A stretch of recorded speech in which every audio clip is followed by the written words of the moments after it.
The voice of the voiceless, taking the truth right on the... Good afternoon, distinguished guests. Welcome to today's episode of Voice of the Voiceless. And like you all know that on this program, we always try to support the opinions of the grassroots so that we can know what actually is the problem going on in our community.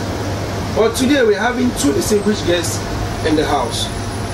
Without me doing my own personal introduction, I would like the horses to introduce themselves with their mouth. So starting with our guest in white, please introduce yourself to the audience, sir. Good afternoon, viewers. Good to have you, people. My name is Mr. Francis Enebeli. I'm an occupation. I'm an engineer. I deal with phones and laptop. Thank you. God bless you. And to our distinguished guest on the right. Yeah, I'm distinguished to be Emmanuel. Iheme. I'm a public affairs analyst. I'm what you could call a businessman, and I also comment on national, international, and social issues. Okay. Thank you for being on the show today.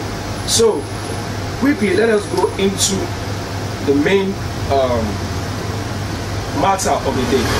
First, we want to look into the matter of so-called hooliganism, because now we've been seeing so many kind of negative results in our community, whereby we keep seeing even to the young ones acting like hooligans and making look like acting as an hooligan is the best means of saying that you are a man of honor, a man of respect, a man of prestige in the public. What is your view about so-called hooliganism in our community? Starting with our distinguished Emmanuel Iheme. Yeah, I think it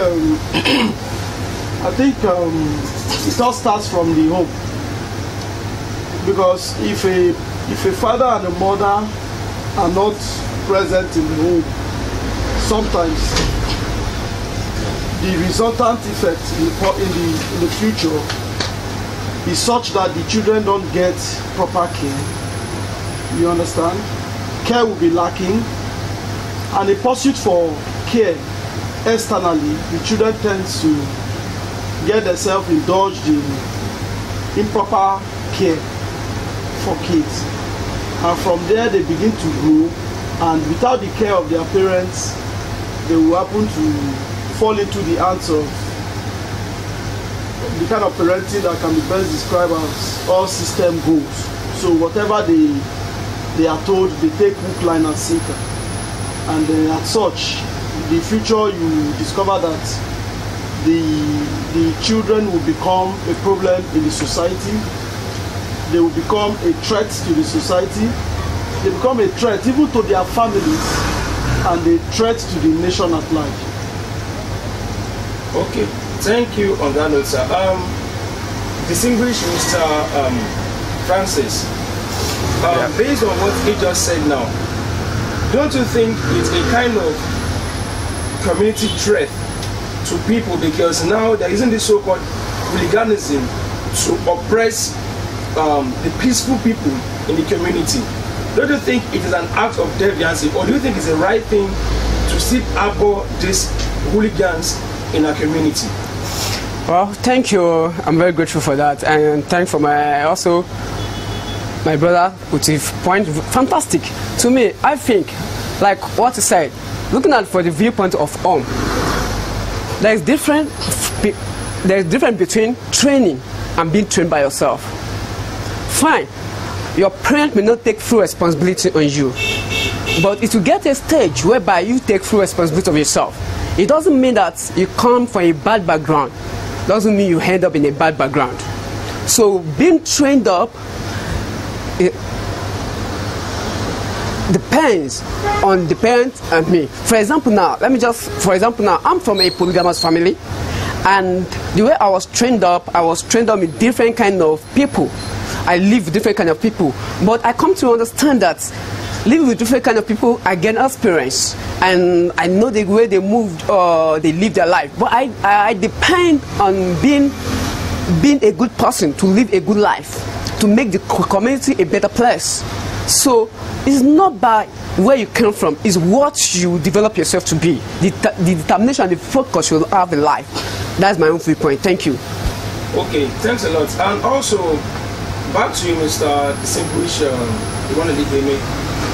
There's something we observe about the so-called community of Nigeria, whereby these so-called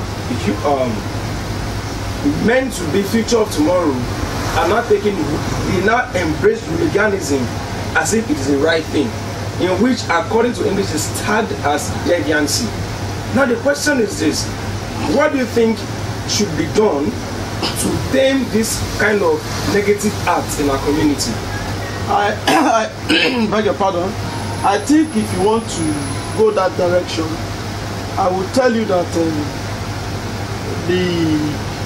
the results of what the youth has become is what they visibly see on a daily basis in the society.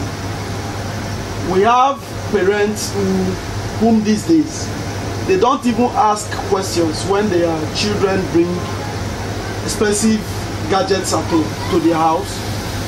That's one. Secondly, you have politicians who flash materialism, like vehicle, houses, mansions and all that. You have even men of God who brag about how many private jets they've acquired. And these are the things that the youth see on a daily basis. What do you expect from them? You understand? On the home front, which is the fundamental of bringing up children, you see, parenting is a serious business. That's why they say if you are not ready, don't go into it, because it will consume you if you are not taking proper care of your kids. I always suggest to people, if you know you can take care of just one child, it's better you give birth to just one child rather than litter the environment. Yes, it is true that children are blessing from God. At the same time, that same blessing can become a curse if you don't properly harness them, if you don't properly take care of them.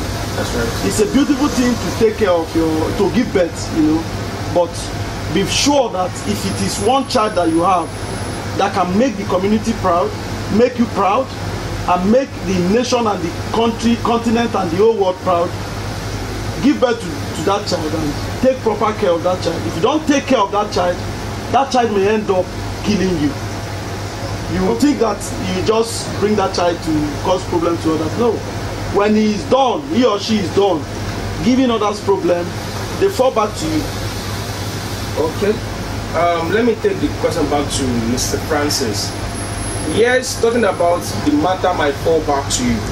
But the question is this: do you think there is some kind of peer pressure that caused majority of them to go into the so-called hooliganism? Thank you.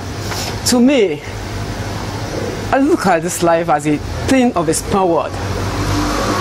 In my own viewpoint, no matter what you may be going through, what you may be passing through, there's something that you can put an end to that will make you move forward in life. See, there's this thing in computer engineering, there's what they call detect, isolate, then repair. See, I come to check those things in your life. Try to detect where your parents was poor, where the problem comes from. Then from there you isolate yourself from it. Then from there you repair it. See, well, you can't really compare Nigeria with abroad. Fine, the economy there is moving fine because it's helping them so much to the extent that they're helping the youth so far. But in Nigeria, it's not like that. But that one doesn't mean that the way Nigeria is, we should keep on moving that way. No, all of us should join hands together. With the little you can find yourself doing, do it. It doesn't mean because you don't have anything to hit, you should go around, bombing people, killing people, committing all kind of atrocities for you to live. No, even when you are doing that, you are even killing yourself. You are even killing your own lineage. You are even killing your own background. You are killing your own name, the name that you're supposed to build by yourself. Let people to know the possibility you can bring out of the nation. That's a good point. Distinguished Emmanuel Iheme, I'm taking this question to you. Based on the fact of what you just said now, that if they could have sit back and repair themselves, they have become something tangible. Now, bringing it out based on the so-called happiness that we know is happening in our community today, talking about that to do with linking of hooliganism to burgling, that's those who burgle in people's house, and some even divert into pocket picking, robbery, and so-called cultism. What do you think this nation needs to do to get all this thing eradicated, at least, even though not all, to a particular point? First off, we need to dissociate ourselves from the get-rich-quick syndrome, a situation where everything is etched on materialism. In government, you have people, they flash. You see, when you flash these things, even the music we listen to today, 90% of it is built or composed around how I get money quick, how I sleep around with women, and how I do drugs and all that. We need to continuous sensitization. Again, this is the reason I keep saying each time I'm being interviewed on issues that has to do with social vices, I tend to date them to the institution that is saddled with the responsibility to sensitize the public, which is National Orientation Agency of Nigeria. They have become a shadow of themselves. They are simply not serving the purpose for which they were created. Let's take this the COVID issue for example. In your local community, how many times did you see a program backed by the National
So, thank you very much, distinguished Emmanuel, Iheme, and distinguished Francis.